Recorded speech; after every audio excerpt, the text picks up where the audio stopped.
Alors, cher professeur, comment allez-vous? Nous allons très bien, merci. Alors, déjà, sans plus tarder, professeur Kabouya Kalala, pouvez-vous nous faire ou nous donner l'économie de votre ouvrage La macroéconomique? Bon, l'ouvrage porte en fait un titre de macroéconomie, fondement, microfondement et politique. Oui. C'est-à-dire c'est un ouvrage qui fait, si vous voulez bien, le point sur l'analyse macroéconomique d'après ce qu'on considère comme étant la macroéconomie traditionnelle qui est issue de l'école keynésienne. Mais en même temps, on introduit les lecteurs à la macroéconomie moderne qui part des microfondements. Visiblement, les deux macroéconomies vont dans le sens de pouvoir résoudre le problème concret de la société. C'est pourquoi les titres de l'ouvrage continuent en disant macroéconomie, fondement, microfondement et politique. C'est pour justement indiquer que la macroéconomie, comme analyse, n'a pas de raison d'être si elle n'est pas liée aux faits concrets de la société. Alors, le doctorant Jean-Paul Tchassa, avez-vous un mot sur l'ouvrage qui s'intitule Macroéconomique? Oui, merci.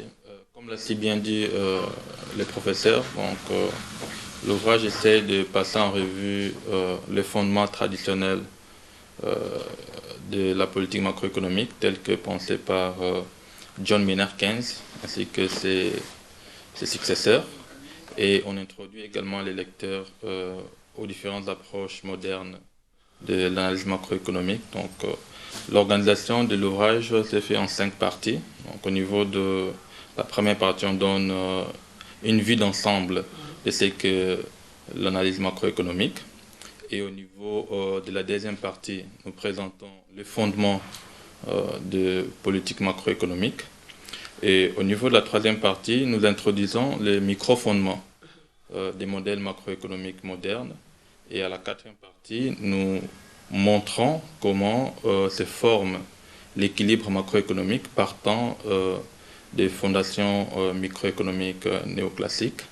Et enfin, au niveau de la cinquième partie, nous abordons ce que nous avons intitulé, en référence aux travaux de Rania Frisch, la macrodynamique.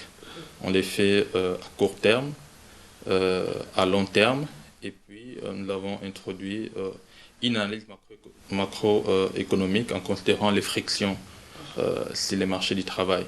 Dans la cinquième partie, nous avons également essayé d'aborder quelques modèles en lien avec l'environnement, les ressources naturelles, puisqu'on sait que notre pays, c'est une petite économie ouverte, bien sûr, mais qui est également riche en ressources naturelles. Donc nous avons essayé d'aborder toutes ces questions dans les cadres de ces volumes.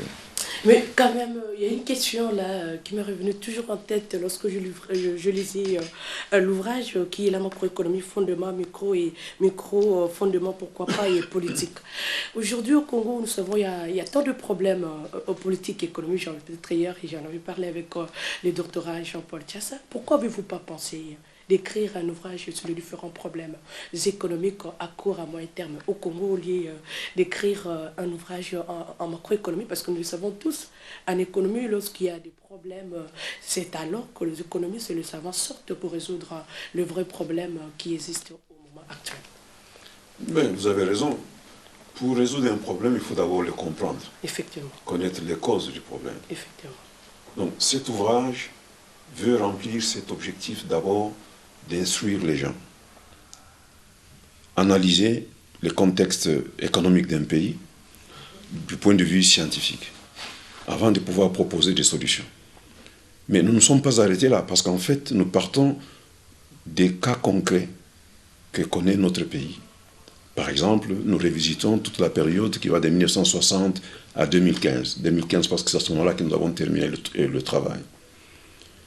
Chacun des éléments évoqués dans cet ouvrage fait le rapport avec la réalité de l'économie congolaise. Donc, c'est un ouvrage qui s'adresse à la fois aux étudiants, aux enseignants, mais pourquoi pas aux praticiens de la macroéconomie dans les institutions telles que la Banque centrale, le ministère des Finances, le ministère du Budget, et j'en passe.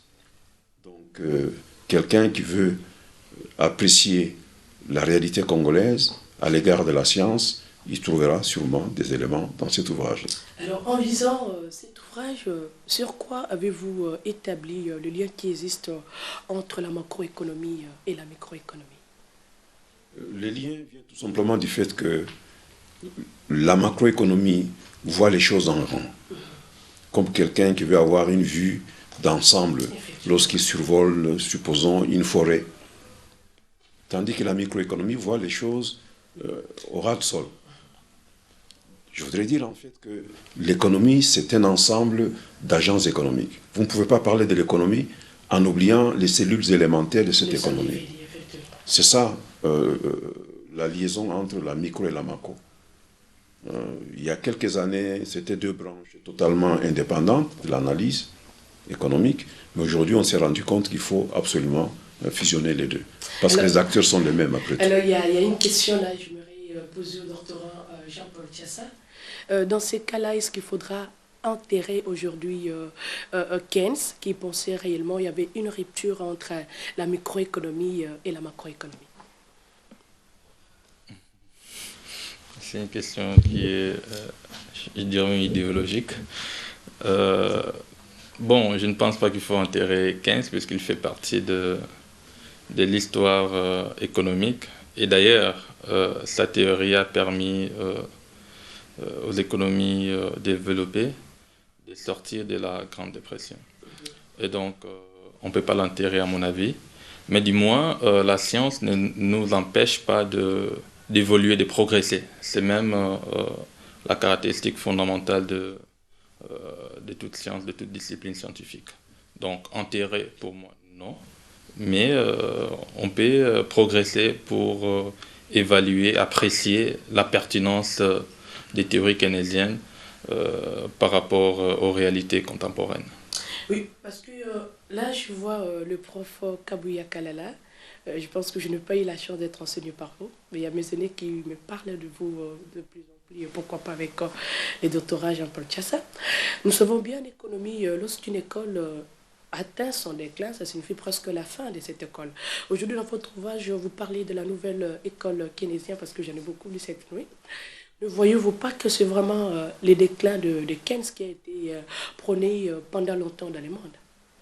Non, on ne peut pas parler du déclin, parce que vous savez, la macroéconomie, c'est une discipline dynamique qui évolue avec les problèmes du temps. Quand Keynes a écrit son ouvrage La théorie générale de l'emploi, de l'intérêt et de la monnaie, à l'époque, le problème qui devait être résolu, qui interpellait les économistes, c'était celui du chômage. Il a proposé effectivement que l'État intervienne par des politiques qui soutiendraient la demande privée. Ces politiques ont donné, comme mon collègue Tsassa vient de le dire, des résultats pendant 30 ans plus ou moins. Mais visiblement, avec le temps, les problèmes changent aussi. Dans les années 70, le nouveau problème, c'était plutôt l'aggravation et du chômage et de l'inflation. On ne peut pas dire que la théorie keynésienne était, je dirais, à côté. Elle était à propos pour le problème de l'époque. Mais avec le temps, comme il y a de nouveaux problèmes qui apparaissent, il faut amender cette théorie-là. C'est pourquoi on parle de nouveaux keynésiens. Ils s'inscrivent toujours dans l'amour des Keynes, mais en apportant des explications qui sont beaucoup plus à propos par rapport aux problèmes du moment. Alors, quelles sont les hypothèses des bases de cette nouvelle école keynésienne pour établir cette liaison faite entre la micro et la macroéconomie? Je dirais d'abord que lorsqu'on parle des keynésiens en général, ce sont des économistes qui prônent l'intervention de l'État. On les oppose aux économistes classiques, pour qui l'État ne devrait pas intervenir, parce que l'économie a des mécanismes d'ajustement automatique. Mais là, ça suppose que les marchés fonctionnent correctement. Keynes a été parmi les premiers à dire, mais non, il peut y avoir des rigidités. Les salaires ne changent pas tous les jours pour ajuster l'offre et la demande. Les prix, on ne les modifie pas tous les jours pour qu'il y ait ajustement sur le marché. Il y a des éléments qui font que ces prix, au sens large, salaire, taux d'intérêt, etc., connaissent une certaine viscosité. D'où l'État doit intervenir. Alors, les nouveaux keynésiens s'inscrivent dans cette moule-là. Ils reconnaissent la rigidité des prix, Mais ils expliquent ça avec des mécanismes empruntés aux nouveaux classiques qui mettent l'accent sur le rôle des agences économiques, donc les microfondements. Donc, en quelques mots, les keynésiens, comme les nouveaux keynésiens, sont pour l'intervention de l'État, reconnaissent la nécessité de prendre en compte la rigidité des prix et des salaires. Et voilà, c'est ça qui les sépare des autres économistes qui sont du courant classique. Alors, le doctorat Jean-Paul Tiassa, avez-vous un mot à ajouter sur les hypothèses de base de la nouvelle école keynésienne? Je pense que les professeurs l'ont si bien résumé. J'ajouterais peut-être, pour insister sur le côté classique. En 1936, Keynes a proposé son ouvrage intitulé Théorie générale de l'emploi de l'intérêt de la monnaie pour répondre à un problème de son époque, qui était notamment le chômage en masse. Mais dans les années 70, il y a eu un nouveau problème qui a émergé et qui a remis en cause les théories, les fondements des théories keynésiennes. Et face à ces problèmes, les économistes ont amendé les théories existantes en y ajoutant essentiellement l'hypothèse d'anticipation rationnelle, puisque les modèles existants ne parvenaient pas à expliquer la coexistence à la fois d'un niveau de chômage élevé et d'un taux d'inflation élevé, à l'instar de la courbe de Phillips. Et alors, avec l'hypothèse de l'anticipation rationnelle qui a été introduite préalablement par Moot, et puis ça a pris une forme d'hypothèse d'anticipation adaptative avec Milton Friedman. Cela a été perfectionné plus tard par Lucas pour faire en sorte que la courbe de Phillips puisse se déplacer dans le temps, selon les degrés d'anticipation des agents économiques. Et donc, c'est cet ingrédient fondamental qui essaie de réunir à la fois les nouveaux classiques et les nouveaux keynésiens. Ils sont d'accord. Ils disent, OK, comme point de départ, on considère que les agents économiques sont rationnels. Et maintenant, les points de démarcation, comme l'a si bien dit les professeurs, c'est au niveau de l'interventionnisme de l'État. Bon, pour les nouveaux classiques, et ils pensent qu'à chaque instant du temps, les prix s'ajustent. Donc, ce qui fait que sur les marchés, il y a équilibre à chaque instant du temps. Par contre, le nouveau keynésien estime qu'il peut y avoir des frictions, des rigidités nominales qui empêchent à ce que l'offre et la demande sur les différents marchés s'ajustent à chaque instant. Et ce qui justifie, entre autres, l'efficacité des politiques macroéconomiques. Donc voilà, il y a l'hypothèse d'anticipation rationnelle comme des traits d'union entre les deux courants.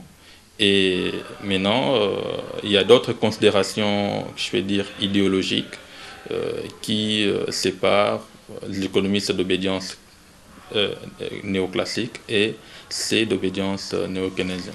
Oui. Aujourd'hui, je reste un peu avec vous, le doctorant Jean-Paul Tiassa. On le sait tous que là, il y a toujours une marge entre le politique économique, tel prescrit, pourquoi pas envisager ou pourquoi pas formaliser, et à la réalité. Aujourd'hui, au Congo, on prend l'exemple du Congo, il y avait tant de temps, plusieurs politiques économiques jusqu'à l'heure actuelle. Mais c'est comme si ces politiques économiques qui sont des politiques macroéconomiques n'atteignent pas réellement le résultat attendu. Dans votre livre, vous en avez aussi parlé, et c'est un peu de faire cette différence entre le dit réel de différentes politiques macroéconomiques et le fait sur la réalité économique. Oui, c'est une très bonne question. C'est comme si les gens écrivent beaucoup et au lieu, en pratique, ils ne le font pas. Ça fait un peu quoi, surtout pour le non-économiste. Peut-être non, on se comprend, mais pour les téléspectateurs qui nous suivent, il y a tant de politiques, il y a eu toujours de politiques macroéconomiques présidées par l'État congolais et pourquoi pas écrites par des grands savants, et vous aussi vous êtes des savants, parce que vous avez écrit votre ouvrage au nom de la macroéconomie. Mais pourquoi toutes ces politiques, même si elles sont appliquées, avec la réalité, on ne le sent pas? Soit on le sait, mais l'objectif final n'est pas toujours atteint. Et puis on passe à quoi notre objectif, alors qu'il faudra d'abord atteindre peut-être le premier objectif. Oui, il y a toujours ce qu'on appelle la dimension positive et la dimension normative. Les chercheurs, lorsqu'ils sont dans son laboratoire, il conçoit une théorie où on essaie de comprendre comment devrait fonctionner l'économie. Alors, dans l'implémentation de ces mesures, puisque nous, en tant qu'économistes, nous ne sommes pas des décideurs politiques. Donc, on met à la disposition des décideurs politiques un ensemble de mesures, de propositions qu'on estime être le mieux pour la société. Et donc, ça dépend des décideurs politiques, selon les agendas et les différentes contraintes, de voir dans quelle mesure implémenter ces mesures. Et dans l'implémentation de ces mesures, il y a également d'autres problèmes, notamment les problèmes institutionnels, ou encore la réaction des destinataires de ces politiques. Et donc, tous ces faits-là malheureusement ne sont pas sous le contrôle de nos chercheurs. Nous, notre force, c'est de mettre à la disposition des décideurs politiques ou encore à la disposition de nos étudiants qui seront demain décideurs politiques, c'est qu'on estime être les meilleures théories ou encore les meilleures propositions pour la société. Alors là, je tiens déjà à vous signaler que par politique économique, on attend l'ensemble de mesures prises par le gouvernement en matière économique. Alors le professeur, avez-vous quand même un mot à ajouter par rapport au dit du doctorat Jean-Paul Thiassa? Je vais peut-être le dire d'une manière imagée. L'économiste, c'est un peu comme le médecin de l'économie. Et d'ailleurs, on dit l'économie traite le corps social, alors que la médecine traite le corps humain. Exact. Alors, vous voyez, l'économiste peut avoir des thérapeutiques, peut prescrire à un malade un médicament selon une certaine posologie, mais il faut le prendre correctement. Si on vous a dit de prendre ça 2 fois par jour, à titre de 2 ou 3 comprimés, et vous le faites en ne respectant pas cette prescription et en interrompant même parfois la prescription, alors visiblement, on ne va pas dire que le médecin a eu tort. Donc, voilà. Il y a un problème, c'est à la faisabilité. Il faudra peut-être suivre tout ce que le prescripteur vous donne comme comprimé, pourquoi pas médicament, afin que le résultat soit effectif. Alors, dans le livre, il y a beaucoup d'exercices. Bien que je finis à dire, c'est là 3-4 ans, lorsque je l'ai dit, là, c'est passé trop. Alors, quel est votre modèle d'utilisation? Par modèle Peut-être votre, comment on dit, le programme, comment je peux dire, vous pouvez quand même me compléter par rapport au modèle ou à votre... Dans les livres, dans l'élaboration des livres. Voilà, okay, quel est le modèle que vous avez utilisé pour élaborer tout ce qu'il y a comme équation dans le livre? Oui, comme le prof l'a dit au début de l'émission, donc l'objectif était de faire un peu un panorama de toute l'analyse macroéconomique. Donc nous sommes partis de l'origine, c'est-à-dire nous avons considéré les théories traditionnelles de la macroéconomie, donc en commençant par les travaux de Keynes, juste après avec le modèle ISLM élaboré par John Richard Hicks. Donc, nous sommes partis de ces modèles ISLM à prix fixe, tels que considérés par John Richard Hicks. Et après, on a considéré l'évolution de ces modèles dans le temps, notamment en modifiant l'hypothèse de fixité des prix pour admettre la flexibilité des prix. Donc, ce qui nous permet de passer des modèles ISLM au modèle OADA. Et à partir du modèle OADA, nous avons introduit une nouvelle notion que nous avons appelée les principes d'incohérence temporelle. Et donc, une des prescriptions faites par les auteurs de ces concepts, Kydland et Prescott, c'était de recommander aux institutions, notamment la Banque centrale, de disposer d'une sorte de règles de politique pour être crédible vis-à-vis de l'agent économique. Et donc, nous avons intégré cette dimension dans le modèle OADA. Donc, ce qui nous a donné le modèle OADA augmenté d'une règle de politique monétaire. Et là, les téléspectateurs ne sont pas tous économistes, un peu d'explicité, ce sera très bien. De termes courants, je peux dire que c'est un modèle qui nous permet de comprendre de manière globale comment, puisque l'économie peut être décomposée en deux pôles. Nous avons le côté demandeur, demande, et le côté offre. Donc, demande, c'est par exemple pour consommer, on demande, on achète les biens. Pour produire, les firmes ont besoin d'avoir des facteurs de production, travailleurs, le capital. Donc, on peut en quelque sorte diviser l'économie en deux pôles, donc l'offre et la demande. Et donc, le modèle OADA nous permet de comprendre au niveau macroéconomique comment quelles sont les principales composantes de ces deux pôles de l'économie. Et maintenant, partant de ces troisième cadre d'analyse, on s'est dit, bon, ok, jusque-là, nous avons présenté des modèles sans micro-fondement. Nous allons embrasser l'approche moderne. C'est-à-dire, on va faire la même chose, mais en partant maintenant des micro-fondements. Donc, nous avons élaboré les micro-fondements de ces modèles. Et après, nous avons cherché à dériver l'équilibre macroéconomique partant de ces micro-fondements. Et donc, ce qui nous a conduit à considérer les cadres, les modèles développés par les nouveaux économistes classiques, qui est les modèles de cycle réel, et d'introduire les rigidités nominales pour avoir les modèles de référence utilisés par les nouveaux économistes keynésiens, qui est les modèles d'équilibre général dynamique stochastique en abrégé DSGE. Et ces modèles sont essentiellement des modèles de cycle. Et comme nous, dans les livres, la trame du livre était de comprendre à la fois les mouvements de court terme et de long terme, nous avons également ajouté des modèles d'équilibre général, mais qui nous permettent de comprendre l'évolution de l'économie dans une perspective de long terme. Et donc, nous avons commencé par les modèles de référence, le modèle simple, le modèle de Solow. Et après, nous avons endogénisé les taux de croissance, donc on considérait essentiellement le modèle de Haro et de Romer. Et après, nous avons essayé de modifier les modèles de Solow pour prendre en compte les ressources naturelles.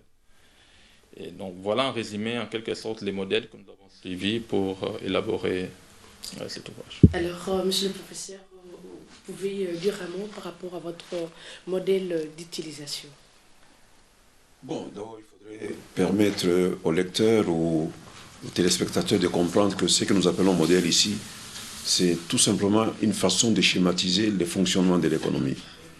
Nous nous donnons une représentation qui va à l'essentiel. On laisse tomber les détails. On considère par exemple que l'économie comprend quelques marchés importants. Il y en a 4. Il y a le marché du travail, il y a le marché des biens et services, il y a le marché de la monnaie, et on peut ajouter aussi le marché de fonds prêtables qu'on appelle aussi le marché de crédit. C'est ça un modèle. Alors, ce qu'il a appelé tout à l'heure le modèle ISLM, c'est un modèle qui ne prend que 2 marchés de manière explicite. Le marché des biens et services et le marché de la monnaie. Lorsqu'on intègre un 3e marché, en particulier le marché du travail, on peut passer maintenant du modèle ISLM au modèle OADA, donc qui a élargi un peu l'analyse. Visiblement, dans le modèle ISLM, comme il a dit tout à l'heure, on considère que les prix sont relativement rigides. Alors que dans le modèle OADA, en plus d'ajouter un 3e marché, on intègre l'hypothèse de la flexibilité de prix. Et lorsque nous allons maintenant à des modèles microfondés, là on s'est dit, pour bien expliquer comment fonctionne chacun de ces marchés, il faut aller au niveau des acteurs. Sur le marché du travail, il y a ceux qui offrent, il y a ceux qui demandent. Sur le marché des biens, il y en a qui offrent, il y en a qui demandent. Mais qu'est-ce qui motive les uns et les autres? C'est ça le microfondement. Donc on intègre le comportement des rationalités et tout ce qui s'ensuit.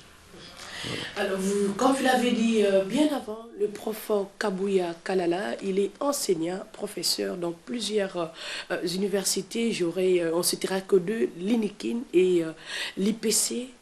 Quels conseils donnerez-vous aux enseignements de la macroéconomie aux universités? Bon, le conseil... Bien sûr, à l'égard de votre ouvrage. Tout à fait. Cet ouvrage, en fait, ça fait 3 livres en un seul. dans ce sens que nous avons voulu mettre dans un même livre l'enseignement de la macroéconomie aux 3 niveaux, licence, master et doctorat. Il y a à peu près une vingtaine de chapitres. L'enseignant va choisir les matières à enseigner au niveau, par exemple, des licences. Et progressivement, il peut ajouter d'autres chapitres au niveau de master jusqu'au niveau de doctorat. Nous avons tenu compte aussi du fait qu'il y en a qui comprennent beaucoup plus facilement la matière lorsqu'elle est exposée verbalement. Mais il y en a aussi qui comprennent lorsqu'il y a des outils visuels. C'est pourquoi vous verrez que dans cet ouvrage, il y a pas mal de graphiques. Beaucoup. Mais il y en a aussi qui aimeraient aller à une formalisation beaucoup plus précise, c'est-à-dire recourir aux mathématiques. Donc, le lecteur peut trouver les 3 modes d'apprentissage. L'exposé littéraire, l'exposé à l'aide des graphiques et l'exposé à l'aide donc de la formalisation mathématique. Et bien sûr, il y a une 4e dimension, c'est le rapprochement avec la réalité. Et chaque fois que nous disons quelque chose, nous allons voir si ça s'est appliqué, pas seulement au Congo, mais dans d'autres pays, les pays avancés, comme les pays en développement. Donc l'ouvrage essaie de répondre aux préoccupations de chaque catégorie des lecteurs. Alors, le doctorat Jean-Paul Thiassa, pour les gens qui ont déjà fini, comment ils auront vraiment de facilité de comprendre ces ouvrages qui viennent quand même d'apparaître à la macroéconomie? Oui, en fait, c'est également, comme l'a bien dit le professeur, on essaie à chaque fois d'associer les concepts développés aux réalités locales, mais également aux réalités d'autres pays. Donc, c'est une forme de documentation. Donc, ça peut toujours intéresser les lecteurs, quand bien même il n'est plus étudiant, comprendre un peu sous un œil un peu plus rigoureux, c'est une perspective un peu plus rigoureuse, comment les économistes approchent nos réalités locales. D'accord. Je me pose déjà une question, et je l'avais dit, je vous le poserai lorsqu'on sera sur le plateau de l'émission Parlons Économie. Il y a des téléspectateurs qui ont dit, et moi-même je le dis, qu'avez-vous apporté de façon très claire, concise au cours macroéconomique? De façon très concise, nous avons apporté aux lecteurs des outils d'analyse. Comprendre comment fonctionne une économie. Comprendre quels sont les problèmes qui peuvent se poser quand l'économie ne fonctionne pas correctement. Comprendre quels sont les moyens dont on dispose au niveau des décideurs pour améliorer le fonctionnement de l'économie. Alors, à vous, le doctorat Jean-Paul Thiassa. Oui, en fait, cet ouvrage s'inscrit dans le cadre d'un vaste projet.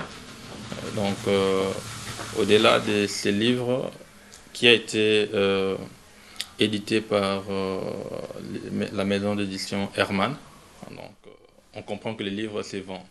Mais du moins, on a mis également à la disposition de la communauté scientifique et du grand public un recueil d'exercices, de 430 exercices et solutions, où chaque utilisateur ou chaque personne intéressée peut accéder librement, gratuitement.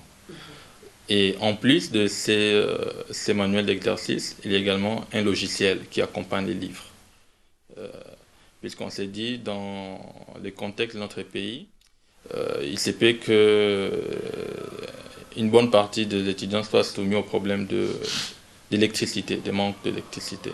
Alors, sachant que quand bien même il peut y avoir des lestages, on peut avoir de la charge, de l'énergie avec son téléphone. Et donc, on propose également, on propose également un logiciel pour des smartphones, des appareils intelligents, où l'étudiant peut accéder aux différentes ressources des livres, notamment les requêtes d'exercice. Comme je l'ai dit, c'est gratuit, c'est libre d'accès. Il y a également des codes, des programmes qui peuvent aider l'étudiant à apprendre comment on construit de manière, puisque la macroéconomie est non seulement quantitative, mais aussi numérique. Donc, comment construire les modèles, comment simuler les modèles, comment les estimer. Il y a également des discussions qu'on va proposer ensemble avec les profs concernant la dynamique de la macroéconomique. Donc voilà, dans les livres, c'est s'inscrire vraiment dans le cadre d'un vaste projet pour voir comment améliorer l'enseignement de la macroéconomie, mais également l'accès aux différentes ressources qui permettent d'être informé sur la dynamique de la recherche, si la frontière du savoir en macroéconomie. Alors déjà, si vous avez besoin de cet ouvrage macroéconomique, fondement, micro-fondement et politique, vous contactez l'émission Parlons économie, parce que cet ouvrage est disponible, je le pense. Il est encore disponible, surtout pour vous, les téléspectateurs qui nous regardent, économistes ou pas. Vous avez cet ouvrage qui pourra réellement vous aider à avoir des connaissances pratiques et des conséquences très claires, faciles en macroéconomique. C'était l'émission Parlons économie avec le professeur Kabouya Kalala et le doctorant Jean-Paul Thias dans l'ouvrage macroéconomie, dont le vrai problème était le fondement microéconomique comme le préconise la nouvelle école keynésienne. Nous vous disons au revoir et à la prochaine. L'inflation qui provient de la demande, c'est par exemple l'inflation monétaire. Un opérateur économique font un fonds de commerce 30 $, mais il vise le bénéfice. Toutes les politiques économiques conduisent à des résultats de manière à satisfaire l'attente des populations.